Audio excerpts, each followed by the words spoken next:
Hi everyone, Ashley Mailloux here with the Daily Racing Form. This Sunday out at Santa Anita Park, there are a pair of stakes races, and one of them kicks off the card. The opener is the Possibly Perfect at 1.25 miles on the downhill, and this is for fillies and mares, 3-year-olds and upward. We'll take a look at this field.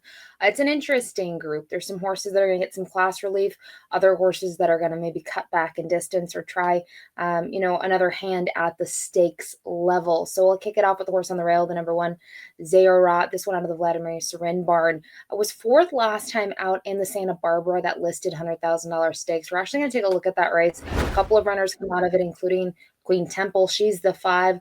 This runner, though, that we're talking about ends up being the number 7 here. Was 42-1 in this race.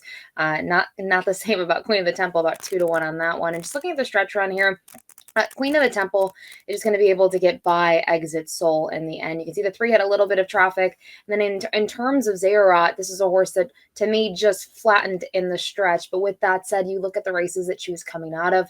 We're talking about races at Turf Paradise in her last 2, where she's going a mile, and then more recently at Turf Paradise, a 7.5. So she's just making her second start in almost a year. And she really had to stretch out there from 7.5 furlongs to 1.5 miles. And her buyers improved with those, kind of that next start, and she tackled stakes competition. It was just kind of a world of differences in terms of distance and the competition that she faced, but she did fall flat. I do think the cutback is going to help her. The question is kind of, can she hang with these caliber of runners? We'll find out on Sunday. We'll move to the number 2, Queen of the Temple. This one out of the Dan Blacker barn. She was the winner of the Santa Barbara, but I wanted to show another race of hers. So we're going to go back to the Grade 3 Santa Ana and just look at her performance here. Ballet Dancing was the eventual winner in the spot and much the best, but I thought this was a really good effort from Queen of the Temple. It was a little bit different than the tactics that we saw in the Astra Stakes 3 starts back. You can see her here, and she's trying to reel them in at this point, and she just has her work cut out for her, but she is going to claim second in here. Ballet Dancing kind of had the jump on the field at this point in 1.25 miles an event. And I think with the way Queen of the Temple raced going 1.5 miles, she really appreciated the extra distance. She was closer to the pace in there, and the pace obviously going longer was slower. But I do think the cutback now, I like to see that with horses where they stretch out, they have success, and then they cut back. I think she's just going to be a little sharper, and she's got that confidence-boosting effort under her belt. Now, last time when she was able to win, Joe Bravo was aboard and is back in the irons on Sunday. The number 3, Buzz of New York. This one out of the Phil D'Amato barn. Interesting one to watch. You look at her, she broke her maiden several starts into her career, and then she was kind of knocking at getting that second lifetime win, and then she was knocking again at the third. She's had a lot of second place finishes and minor placings in there, but she's very consistent type. And finally, last time out, she went 1.25 miles in the Santa Ana, and looking at her performance, she made a move, but she flattened in the end, and she was coming out of a race at 1 mile, and prior to that, 1.125 miles. And I just think the 1.25 miles, she just wasn't ready for it necessarily. It was a good effort to get kind of her legs underneath her, and I think she could certainly step up now, trying 1.25 miles once again in those consecutive starts.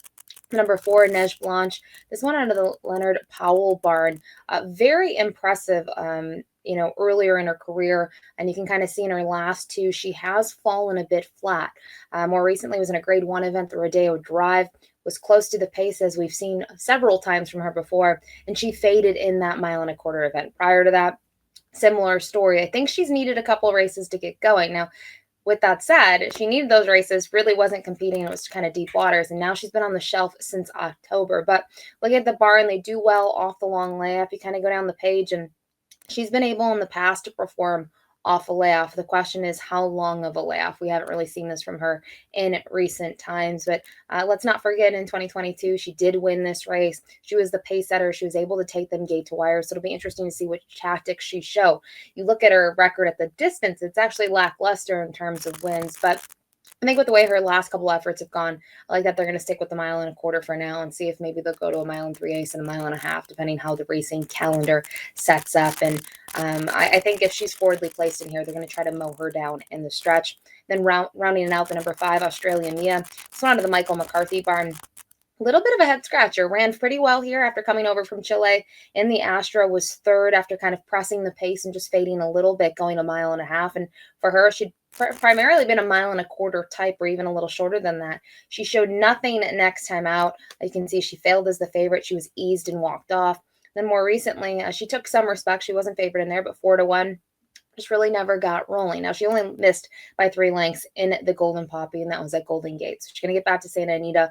Looking at her performances, though, a mile and a quarter has kind of been a great distance for her in some of those efforts. So a little interesting to look at her. It's not clear to me which version of her is going to show up, because I think a performance such as the Astra, that would put her in the mix against this bunch. But that's the field of 5 here for the possibly perfect. I go to the number 4, Nezh Blanche. I know she hasn't raced in a long time. We haven't seen her since October, but I think in terms of the pace, if she's forwardly placed, she could easily steal this like we've seen from her in the past. I think a couple other horses might be pressing the pace, such as Queen of the Temple, but I think Nezh Blanche has a huge shot in here. It's getting some class relief from her most recent outing.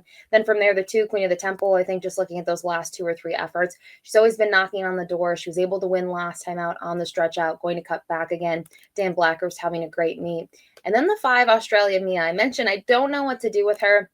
But just looking at her races, I think a trip similar to the Astra would be an interesting trip for her, would put her into contention early on. That was a mile and a half. We're just wondering how the mile and a quarter is going to hit her, because more recently she was a mile and a 16th at Golden Gate, and prior to that, she just did not fire at all. So I'm going to give her one more chance here. Curious, though, to see what the tote action will be on her on Sunday. But for me, the 4 ends up being my top pick.